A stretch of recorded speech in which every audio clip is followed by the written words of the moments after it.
இறைவன் மிகப்பெரியவன். இன்றைக்கி கேக் செய்ய போகிறாங்க. யாருக்காக அப்படின்னா, ஏழை குழந்தைகளுக்காக. நோன்பு முடித்த பிறகு, அவங்க நோன்பு திறந்த பிறகு அவங்களுக்கு ஒரு சின்ன பயான்.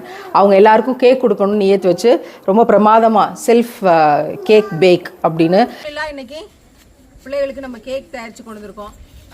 யார் இதனோட ப்ரிப்பரேஷன் அப்படின்னா, அவன் டெய்ல்ஸ் அப்படிங்கிற கம்பெனி. அங்கே நம்முடைய பிள்ளைங்கள்லாம் சேர்ந்து அவங்களே ஹோம்மேடாக நாங்கள் இந்த குழந்தைங்களுக்கு கேக் செஞ்சு கொடுக்குறோம் அப்படின்னு கொடுத்துருக்காங்க. எல்லாம் எடுத்துக்கோங்க. அஸ்ஸலாமு அலைக்கும். எடுத்துக்கோங்க ஒவ்வொருத்தரா. சரி, எடுத்துட்டு அப்படி நவுண்டுருங்க. எடுத்துக்கணும். எடுத்துட்டியா? எடுத்துக்கணும். நீ எடுத்துக்கணும். கேக் எப்படி இருக்கு? கேக் எப்படிமா இருக்கு? கேக் நல்லா இருக்கா? யாராவது என்னமாவது செய்து கொண்டிருங்கள், நான் என் கடமையை செய்து கொண்டிருக்கிறேன் என்று அந்த கேக்கில் இருந்த கிரீமுகளையெல்லாம் வலித்து அவ்வளவு அற்புதமாக தன் கடமையே